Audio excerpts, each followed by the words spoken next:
arrière de moi, Satan. Ce n'est pas que Pierre était Satan. Il avait discerné celui qui parlait en Pierre. Ainsi les enfants de Dieu doivent grandir. Voir quand est-ce que Dieu parle. Voir quand est-ce que le diable est en train d'agir. Même devant votre sœur. Vous devez grandir et atteindre ce niveau. Et voir qui parle en elle. Est-ce que c'est Dieu ou c'est Satan? C'est très important de voir les enfants grandir. C'était vraiment le souhait de William Branham. Pendant qu'il était en train de travailler dans son ministère, il voulait voir les enfants grandir. Quand vous prenez COD à la page 896, le paragraphe 76, écoutez comment il parle. Or, j'ai fait de mon mieux. Ça c'est Frère Branham qui parle. J'ai fait de mon mieux pour vous dire ce qu'il en est. Et pour vous conduire comme un père conduirez ses enfants. Vous êtes mes enfants. Je vous ai engendré à Christ par cet évangile que je prêche. Voyez, et je tiens à ce que vous devenez des enfants qui ont atteint une pleine maturité. Et je vais vous présenter à Christ. Ce jour-là, comme Paul l'a dit, une vierge pure. Amen. Je vous ai engendré. Mais je tiens à ce que vous puissiez atteindre la maturité. Un enfant mature, on ne lui dit pas va à l'église. Un enfant mature, on ne lui dira pas lis la Bible. Un enfant mature, on ne lui dira pas va visiter ton frère. On ne lui dira pas va visiter ta soeur. Un enfant mature, on ne lui dira pas paye ton offrande. Un enfant mature, on ne lui dira pas donne ta dîme. Non. Il a atteint la maturité et il a quelqu'un en lui qui est un guide qui lui parle, parce que ce Saint-Esprit-là qui ne parle pas, nous ne le croyons pas. Nous croyons dans le Saint-Esprit qui parle aux gens, qui vous donne les ordres et vous les exécutez. Mais un Saint-Esprit muet du premier jusqu'au 30, celui-là n'est pas le véritable esprit. Un Saint-Esprit qui ne parle pas, qui ne vous révèle pas la volonté de Dieu, qui ne vous révèle pas ce que vous devez faire. Non, celui-là n'est pas le vrai. Celui-là n'est pas le vrai. Amen. Regardez tous les autres qui nous ont précédés. Le Saint-Esprit parlait dans leur cœur. Quitte ta maison, va telle part, et la personne obéit. Quitte ta maison, prends un peu ceci, prends un peu cette farine, va donner à tel. Et réellement quand vous allez là-bas, vous trouvez qu'il y avait réellement ces besoins-là. C'est ça le véritable Saint-Esprit.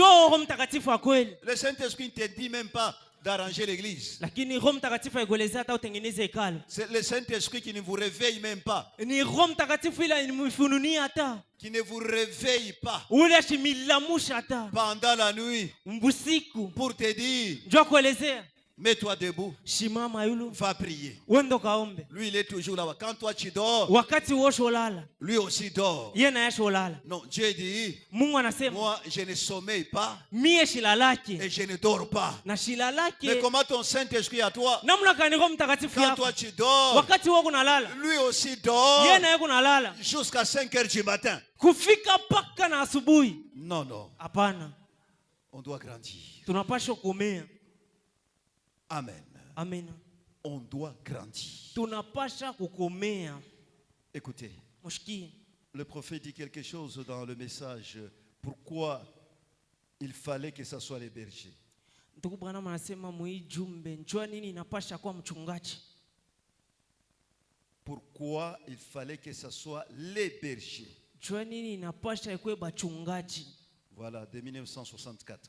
Ya 1964.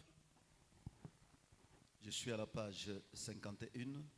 Nikupa pa karatasi yake ya 51. Le paragraphe 255. Kifunga cha 255. Maintenant. Sasa. Observez Jésus. Mwangarishe Yesu. Dans Matthieu 24, 24. Matayo 24, 24. Dans les derniers jours. Masiku ya mwisho. Le deux esprits. Ile maroho mbili. Seront si proches. Itakuwa karibu. L'un de l'autre. Mmoja na mwingine. Que cela séduira même les élus. Ile nyingine itatongoza hata bachakuliwa. S'il était possible. Kama inawezekana. Écoutez bien. Mshikie mzuri. Maintenant. Sasa. Lorsque ces grains de blé poussent. Wakati ile mbeko ya gano itaota. Tout cultivateur de blé. Wote wakotesha gano. C'est qu'il ressemble parfaitement au grain de blé. Anajua kusema ifanane na mbeko ya gano. Vous prenez même un épi de maïs. Hata mnabeba mbeko ya parce que ici chez nous on ne cultive pas tellement le blé. Pendant que Branham parle du blé, vous prenez un épi de maïs. Ok. Mais asseyez-vous et prenez-le dans la main et ouvrez-le. Il n'y a pas de blé. C'est une balle.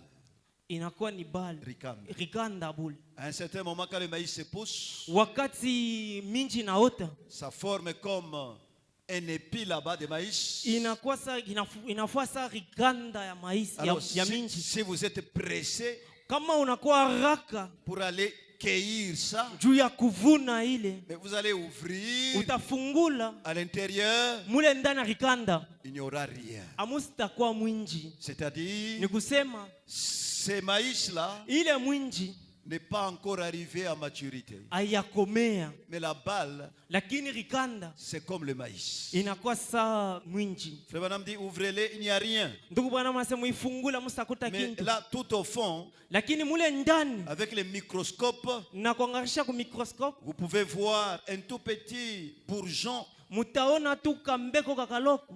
Là apparaît le grain.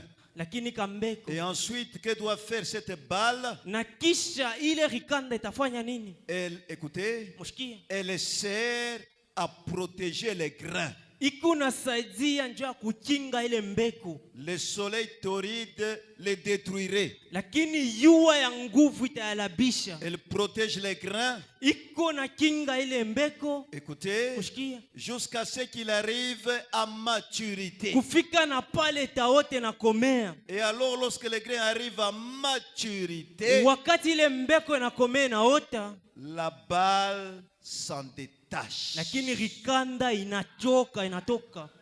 Et la balle, na rikanda, c'est le type de pentecôtiste. Inakuwa ni mfano ya pentecôtiste. Quand un fils de Dieu wakati mtoto wa Mungu a grandi, anakomea, il a atteint la maturité, anakomea, le pentecôtisme en lui disparaît. Lakini bu pentecôtiste ndani yake bunapotea. Amen. Amen. Il atteint la maturité. Anakomea. Et il agit comme un fils. Eko natenda sa mwana. Il agit comme une fille de Dieu. Eko natenda sa binti wa Mungu. Oh, c'est le temps de grandir. Inakuwa ni wakati ya komea. Et de faire disparaître tout ce qui est du pentecôtisme. Ya kupotesha bintu vyote vinangaka mambo ya pentecotisme. Où quelqu'un tombe par terre. Wale bantu beko nanguka chini. Mais ils ne disent rien. Lakini abaseme kintu. Pendant que nous avons besoin. Wakati ile tongo la lazima. Que Dieu nous parle. Mungu atusemezee. Mais lui tombe par terre. Yeko nanguka. Il ne dit rien. Ashiseme kintu. Non. Apana. C'est du pentecôtisme. Ile inakuwa ni bupentecotisme. Nous avons besoin de la véritable onction. Tunakuwa lazima na upako ya kweli. Quand ça te saisit. Wakati na kushika. Nous nous taisons. Si tunekala kimya. Et Dieu nous donne le message. Na Mungu ako natupa ujumbe. Frère Branham dit, ndugu Branham anasema, la plus grande onction, lakini upako ya mkubwa, la plus grande, ya mkubwa était sur Jésus. Ilikuwa yule ya Yesu. Amen. Amen. Jésus, Yesu Kristo, dans Luc le chapitre 4, Muluka sura ya 4, il dit, anasema, l'esprit du Seigneur est sur moi. Roho ya Bwana iko pangu. Il m'a oint. Alinipakala mafuta. Jésus était oint. Yesu Kristo akawa mwenye kupakaliwa mafuta. Regardez cette onction sur Jésus. Mwangalie upako ilikuwa yule ya Yesu. Qu'est-ce qui a suivi? Nini rifuata? Les paroles de grâce. Lakini neno ya neema était en train de sortir de sa bouche. Ilikuwa natoka mkinywa yake. C'est ça l'onction. Jo inakuwa upako. Quand ça saisit quelqu'un, wakati inashika muntu, il parle eko nasema de la part du Seigneur. Ya kutoka kwa Bwana. Il ne tombe pas pour rien. Ashtanguka mabule. Non. Hapana. Il donne un message venant du Seigneur. Eko naleta ujumbe ya kutoka kwa Bwana. Les enfants qui grandissent, lakini bana beko nakomea, qui atteignent la maturité. Beko nakomea. Dans pourquoi les gens sont si ballottés? Muile ujumbe njoo nini bantu beko na tenka tenka. Je suis à la page 43.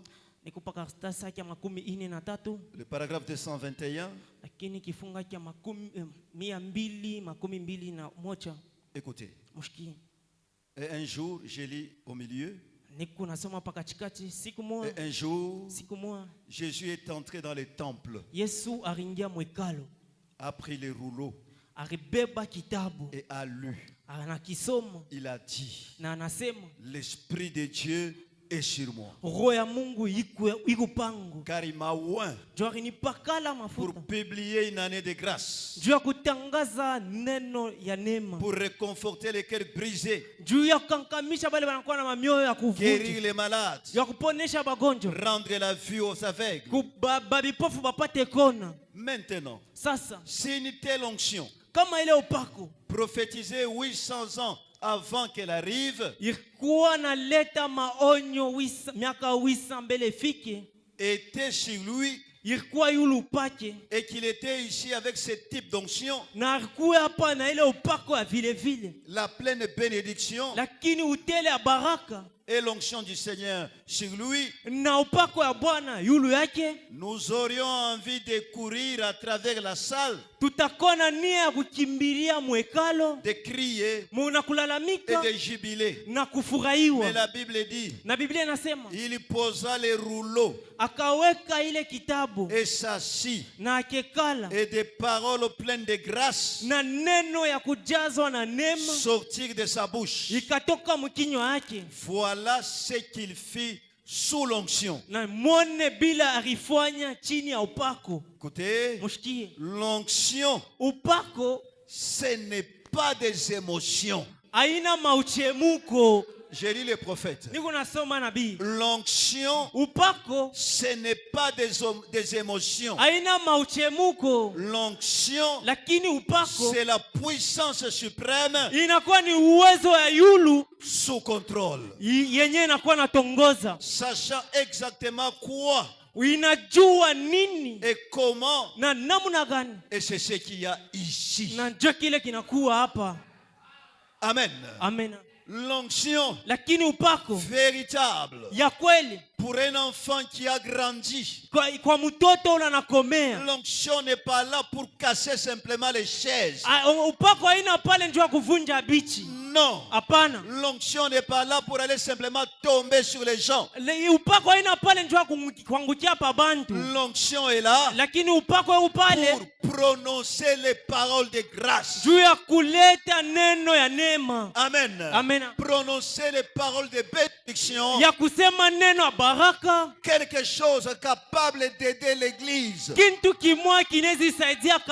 Capable d'aider un frère. Capable d'aider une sœur. Amen. Amen. L'onction qui descend.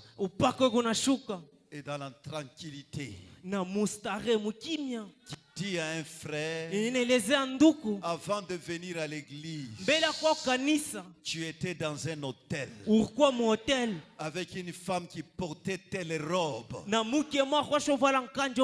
de telle couleur. Je te dis de te repentir. Si tu refuses, tu seras frappé. Il n'y a pas à tomber, il y a à parler.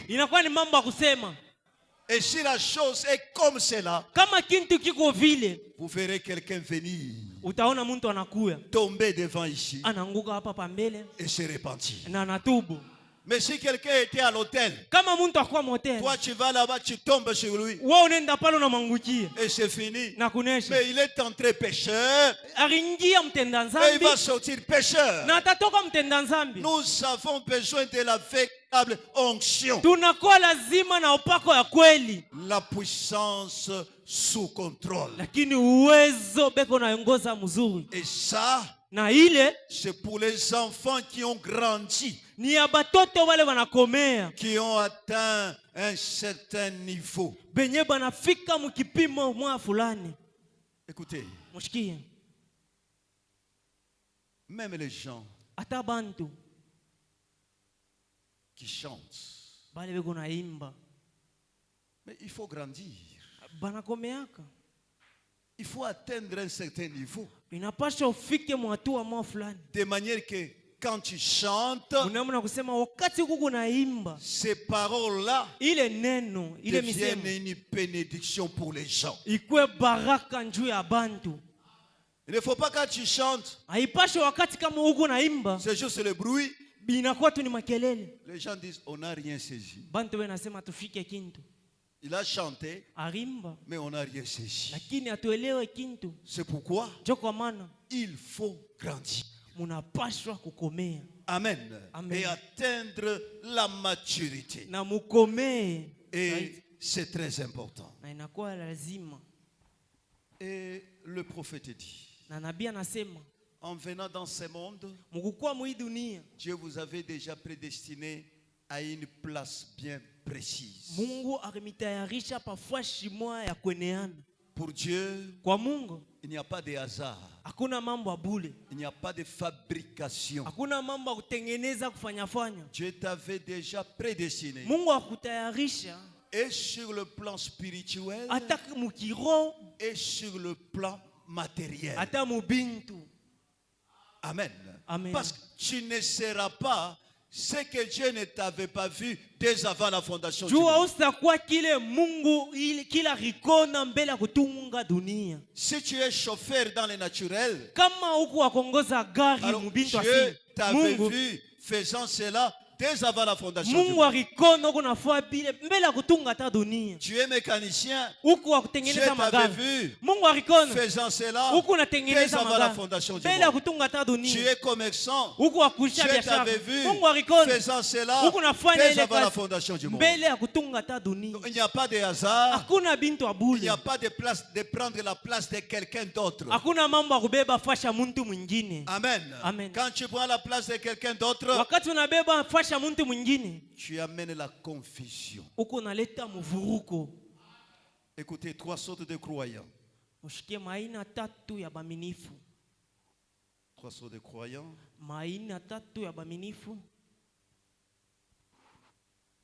Écoutez ce que le prophète est en train de dire.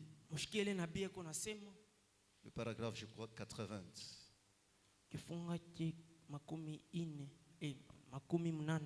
Écoutez.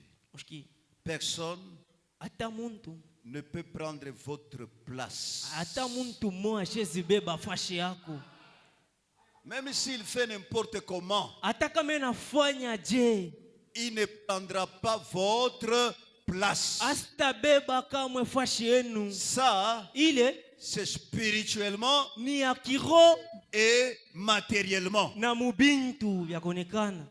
Amen. Amen. Même dans un mariage, personne ne prendra votre place. Ça ne peut pas arriver. Et ça n'arrivera jamais. Vous direz, je ne suis qu'une simple ménagère. Personne ne peut prendre votre place. Dieu, dans sa grande économie, a mis ainsi en ordre le corps de Christ de manière que personne ne peut prendre votre place. Combien j'aimerais prendre la place de Billy Graham. Nous tous les ministres. Mais nous ne pouvons pas le faire. Mais rappelez-vous simplement ceci. Billy Graham aussi ne pourrait pas prendre notre place. Vous voyez, nous avons chacun une place. Certains d'entre nous sont évangélistes. D'autres sont prophètes. D'autres sont docteurs. D'autres pasteurs. Quoi que nous soyons, ménagères, mécaniciens, paysans, ou quoi que ce soit, Dieu vous a mis à votre place. Et vous voyez. Amen. Amen. Donc nous sommes sur cette terre pour accomplir un but et faire correctement la chose que Dieu nous a confiée. Que ça soit dans les naturels, ce que Dieu t'a donné, il faut le faire correctement. Je le répète, ce que Dieu t'a donné, même ici-bas, il faut le faire correctement. En faisant cela correctement, Frère Branham dit, Dieu te réserve une place de l'autre côté. C'est très important. Écoutez un peu ce que le prophète est en train de dire dans l'adoption à la page 36. À la page 36, le paragraphe 19. Nous avons été placés ici sur terre seulement dans un but, pour faire quelque chose. Amen. Amen. Nous avons été placés ici seulement dans un but, pour faire quelque chose. Beaucoup de petites mamans au joli visage assises ici, certaines de 60 ou 70 ans diront, mais moi, qu'est-ce que j'ai fait, Frère Branham? Écoutez sa réponse. Vous avez élevé vos enfants. Vous avez fait ce que vous aviez à faire. Ah, donc élever les enfants, c'est aussi un but que vous devez faire correctement. À cause de cela, Dieu est capable de te réserver une place de l'autre côté. Peut-être un vieux papa Saa zingine baba kukomea. Assis ici. Mwenye kuikala pale. Dira. Atasema. Mais moi. Lakini mie. J'ai hérissé les champs. Mina cha mashamba. Nilitengeneza mashamba. J'ai fait ceci. Nilifanya hivi. Je n'ai jamais prêché. Shia ubiraka. Mais lakini vous avez rempli exactement la mission que Dieu vous avez confiée. Muritimiza ile kazi Mungu alimipa. Il y a une place pour vous. Kuna kwa fashi yenu. Tu es un papa. Unakuwa baba. Tu n'as jamais prêché. Au ya ubiraka. Mais tu as travaillé. Lakini utumika. Pour élever tes enfants. Juu ya komesha watoto. Pour leur montrer le chemin correct. Juu ya kubonesha njia mzuri. Le chemin du Seigneur. Lakini njia ya Bwana. Même si tu n'as jamais prêché. Hata kama uya ubiraka. Mais il y a une place pour toi. Lakini kuna kwa fashi yako. Parce que juu la vie que Dieu donne sur cette terre. Maisha ile Mungu akonaleta hapa dunia. Toi accomplir les buts. Lakini inapasha kutimiza kifukuzio. Ah, laissez-moi le répéter. Mniache Peut-être que vous ne comprenez pas cela. La vie que Dieu vous donne sur la terre. Ile maisha Mungu akonamipa hapa dunia. Doit accomplir un but. Inapasha kutimiza kifukuzio. Et ce but-là, c'est le but de Dieu. Lakini kile kifukuzio ni kifukuzio kwa Mungu. Accomplir ce que Dieu t'a donné à faire sur cette terre. Kutimiza ile Mungu akupatia njoo utenda hapa dunia. Je suis un diacre. Lakini nikushemashi. Je fais cela d'une bonne manière. Niko naifanya ile munamuna mzuri. J'atteins le but pour lequel Dieu m'a placé sur terre. Niko nafika pa kifukuzio kile Mungu akinyeka hapa dunia. Et Dieu te réserve une place de l'autre côté. Na Mungu anakuchungia fashi ile ngambo nyingine. C'est pourquoi vous remarquerez dans la Bible. Joka mwana mtangaza mu Biblia. Le vieux Siméon. Lakini ule mkubwa Simeon. Pendant que Marie est venue avec l'enfant pour qu'il soit consacré. Wakati Maria anakuwa na mtoto njoo batolewe. Simeon est allé prendre cet enfant. Lakini Simeon arenda ubeba ule mtoto. Écoutez sa prière. Mushikie maombi yake. Seigneur, Bwana, laisse maintenant acha sasa que ton serviteur s'en aille en paix. Mutumishi wako ende msalama. Pourquoi? Juu ya nini? Parce que mes yeux juu mancho yangu ont vu le salut. Inaona wokovu. Le salut d'Israël. Lakini wokovu ya Israeli. Autrement dit, le but a été atteint. Mukusema yenye kifukuzio chake akipata. Maintenant, sasa laisse-moi partir en paix. Unyache sasa nyende msalama. Amen. Amen. Si on comprend cela, on ne va pas négliger l'œuvre du Seigneur. J'ai parlé à un vieux médecin hier. Un de mes amis médecins. De mes copains. Âgés de 80 et quelques années. Sa belle-sœur, qui est ici à l'église ce soir, elle s'inquiétait un tout petit peu à son sujet. Alors je suis allé le voir. Et dès que j'ai commencé à lui parler, son visage s'est éclairé. Il m'a raconté un voyage des chasses qu'il avait fait il y a bien des années au Colorado. La région même où je chasse. Il avait encore toute sa capacité, toute sa vivacité d'esprit. J'ai dit, docteur, il y a combien de temps que vous exercez? Donc combien de temps que vous exercez le travail de médecin? Il a dit, tu étais encore au sein. C'est comme ça qu'il dit après Rana. Tu étais encore au sein.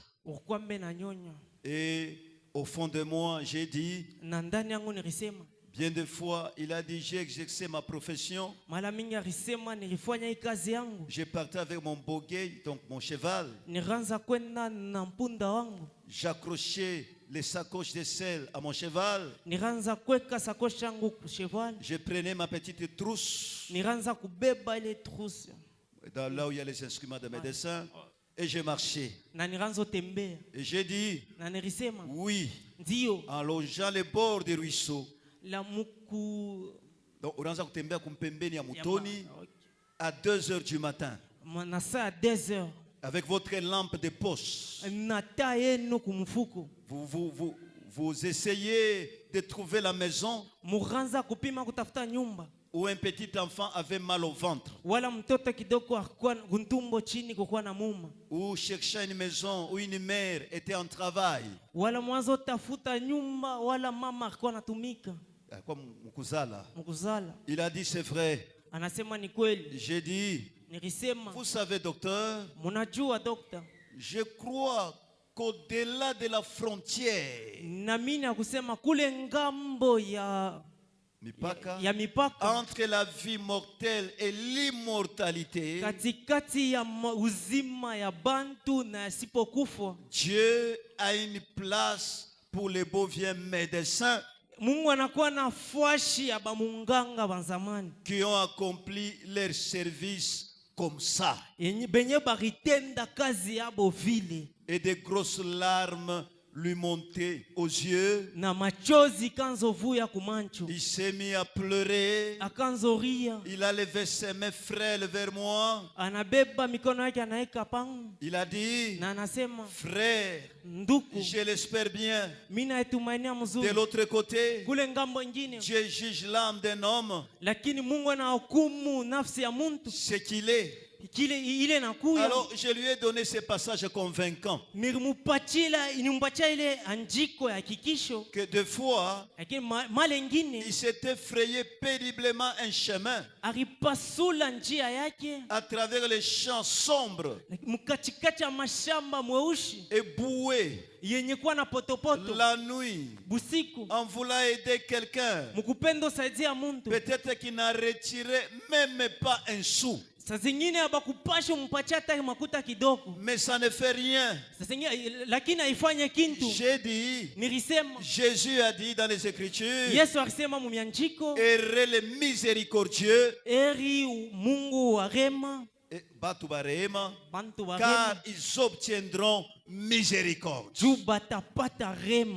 Amen. Amen. Quand on fait quelque chose sur la terre d'une bonne manière, il y a toujours une place pour vous. Frère Branham parle de ces médecins qui travaillaient correctement la nuit, dans l'obscurité, dans la boue, longeant les ruisseaux, cherchant des enfants malades, cherchant des mères en travail. Frère Branham lui dit, je sais qu'au-delà de la frontière, il y a une place pour vous. Pourquoi? Parce que Jésus a dit, heureux les miséricordieux, parce qu'ils obtiendront miséricorde. Écoutez mes frères, Dieu n'adopte pas simplement les gens spirituellement. Dieu adopte aussi les gens dans les naturels. Vous trouvez un chauffeur, un véritable chauffeur. Vous trouvez un commerçant, un véritable commerçant. Vous trouvez un maçon, un véritable maçon. Non pas ceux qui volent du ciment, non pas ceux qui volent l'argent, mais un véritable, celui qui fait son travail correctement. Il y a une place pour cette personne-là, parce qu'il a accompli le but pour lequel Dieu l'a placé sur cette terre.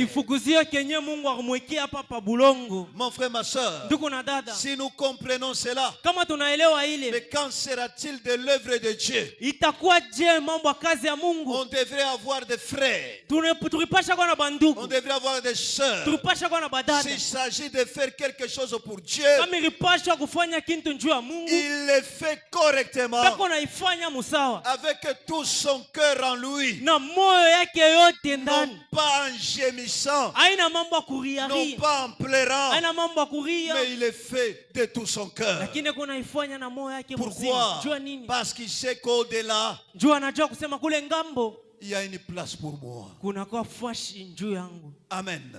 Mon frère, ma soeur, et des fois nous négligeons. Nous négligeons les choses de Dieu. Ce n'est pas possible, c'est parce qu'on n'a pas la révélation. Les choses de Dieu, on les fait de tout cœur et avec force, parce que je sais que c'est lui pour qui je travaille. J'ai une récompense de l'autre côté. Amen. Amen. C'est pourquoi les gens qui ont saisi cette révélation, ils cherchaient par tous les moyens à arracher les bénédictions d'une manière ou d'une autre.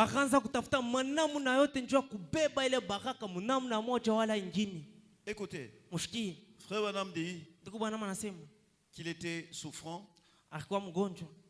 Il est allé se faire examiner. Et on lui a fait cet examen-là. Et il dit, c'est dans l'adoption à la page 2, juste le premier paragraphe, il dit que chaque examen aurait probablement coûté 200 ou 300 $. Et on lui a fait cet examen-là pendant 5 jours. Et quand il est allé voir ses médecins, je suis arrivé au bout. Les médecins ont dit, c'est notre contribution à l'œuvre que vous faites pour les seigneurs. Ils ont compris que en faisant cela, les bénédictions aussi retourneront sur leurs filles. Mon frère, ma soeur, si les gens du monde saisissent, agissent, mais qu'en est-il de nous qui avons reçu ce message du temps de la fin? Nous négligeons l'œuvre de Dieu. Mon frère, ma soeur, que Dieu vous visite ce soir et qu'il vous donne l'esprit de révélation et surtout que vous grandissiez dans les choses de Dieu. C'est très important. Et que chaque chose que vous faites, si je dois chanter, que je chante d'une bonne manière. Si je dois prêcher, que je prêche d'une bonne manière. Si je dois donner la place aux gens, que je le fasse d'une bonne manière. Si je dois torchonner dans l'église, que je le fasse d'une bonne manière. Si je dois filmer, que je le fasse d'une bonne manière. Si je dois jouer le piano, que je le fasse d'une bonne manière. Je dois jouer la guitare, je le fasse d'une bonne manière. Pourquoi? Parce qu'il y a quelqu'un qui va me récompenser et qui va me réserver une place de choix quelque part après cette vie. Oh, nous aimerions voir les enfants de Dieu se lever et agir et servir Dieu et servir le Seigneur, non pas avec mollesse, non pas avec négligence, mais avec courage. Pourquoi? Parce qu'au temps du soir, nous avons reçu l'esprit de courage, l'esprit de l'aigle. L'aigle, c'est le courage. L'aigle, c'est la bravoure. On ne doit pas avoir des enfants de Dieu au milieu de nous, faisant les choses comme s'il les veut, comme s'il ne les veut pas. Non, mettant le cœur dans l'œuvre de Dieu. Je sais qu'aujourd'hui, j'irai interpréter à l'église l'église. J'entre dans ma chambre. Je prie le Seigneur. Je me consacre à Dieu. Et je viens à l'église étant sous l'onction du Seigneur. De manière que les gens soient bénis. Amen. Amina. Mon frère, ma soeur, c'est comme cela que nous devons servir Dieu. Parce que votre vie doit atteindre le but pour lequel Dieu l'a placé sur la terre. Ça, c'est très important. Écoutez, Branham, il est dans le salon de coiffure. On est en train de le coiffer. Il sent comme son cœur était en train de sortir. Comme s'il était en train de mourir. Branham dit non. Pourquoi? Parce que ma vie n'a pas encore atteint le but pour lequel Dieu m'a placé sur cette terre. Les 7 sceaux ne sont pas encore ouverts. Mais pourquoi je dois partir? J'ai dit non. Je ne partirai pas. Ta vie doit atteindre le but pour lequel Dieu t'a placé sur la terre. Une fois, j'avais suivi une prédication funèbre. Alors, le pasteur là est passé à la chair. Il dit, vous voyez les frères pour lesquels nous faisons ce service.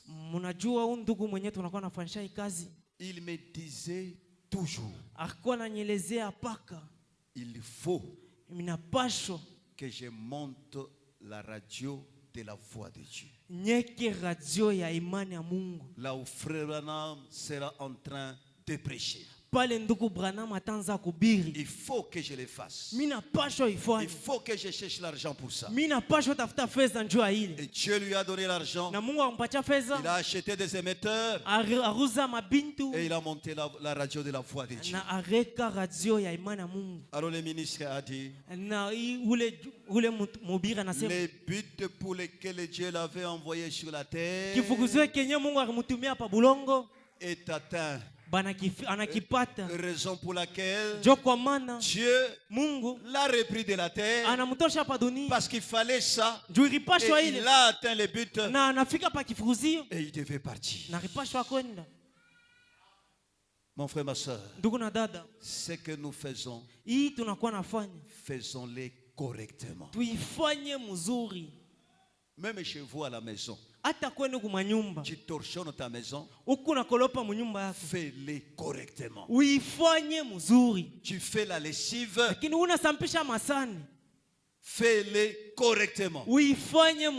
Tu es en train de repasser les habits, fais-le correctement. C'est ça les enfants de Dieu. Tout ce qu'on fait, on doit le faire correctement. Amen. Amen. Des fois, les gens oublient que la parole de Dieu, ce n'est pas ce que nous pensons. Parole de Dieu, parole de Dieu. La parole de Dieu, c'est la vie que vous menez tous les jours, que ce soit à la maison, que ce soit au service. C'est ça la parole de Dieu. Repassez les habits de votre mari. C'est la parole de Dieu. Donc, vous pensez la parole de Dieu c'est quoi? C'est ça. C'est ça la parole de Dieu.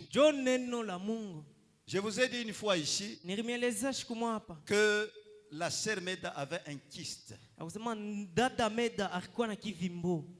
Frère Branham dit, nous avons prié, nous avons pleuré, nous avons confessé plusieurs fois. La chose ne quittait pas, la chose était toujours là. Branham dit, j'ai pleuré. La chose était toujours là. Mais un jour, Branham dit, je suis allé dans la présence de Dieu. J'ai dit, Seigneur, regarde cette femme. C'est elle qui apprête ma valise quand je vais voyager. C'est elle qui amène mes habits au nettoyage. C'est elle qui fait ceci, qui fait cela. Branham dit, juste quand je disais ça, la colonne de feu est descendue. Et a dit, tout ce que tu vas dire maintenant, ça s'accomplira. Et j'ai dit, avant que la main du médecin la touche, que la chose disparaisse. Les habits étaient devenus la parole de Dieu. Dieu a regardé. Il a dit, c'est vrai. Ce que tu dis là-bas, c'est vrai. Et Dieu a exaucé. C'est ça la parole de Dieu. La parole de Dieu, ce n'est pas ce qu'on pense là. Quand j'ai mon offrande, je mets dans les paniers. C'est la parole de Dieu. Quand je viens à l'église, je travaille. C'est la parole de Dieu. Amen. Mon frère, ma soeur, grandissons dans les choses de Dieu. Grandissons dans les choses de Dieu. Et vous verrez Dieu exaucer votre prière. Nous allons nous mettre debout.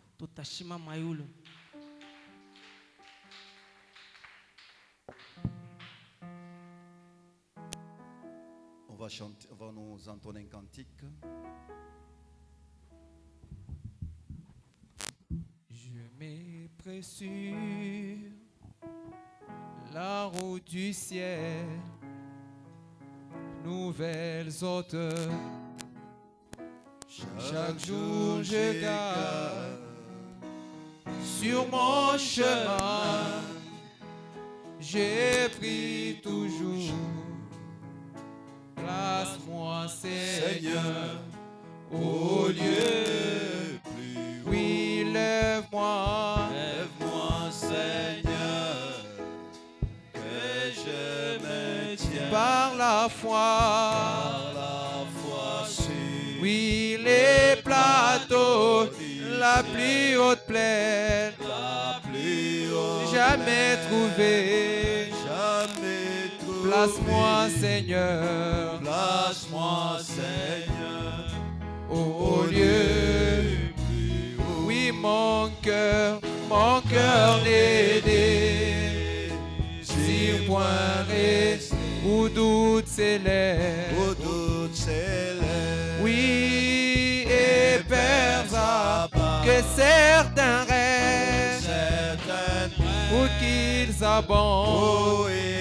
J'ai pris visant. Oui, les lieux. Niente bele, bele nawe. Katika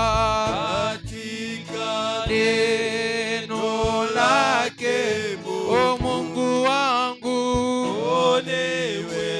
uniwezeshe.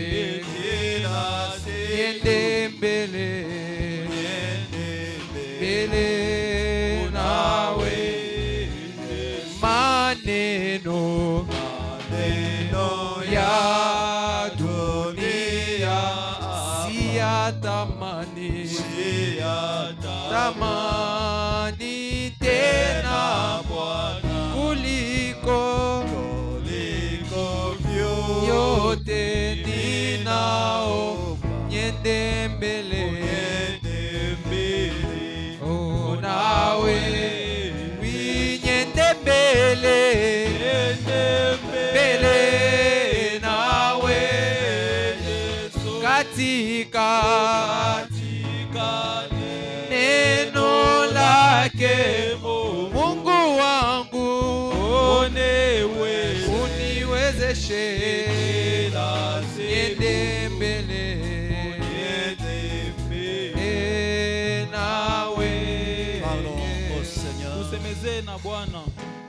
Prions le Seigneur. Abandonnons nos vies dans ses mains.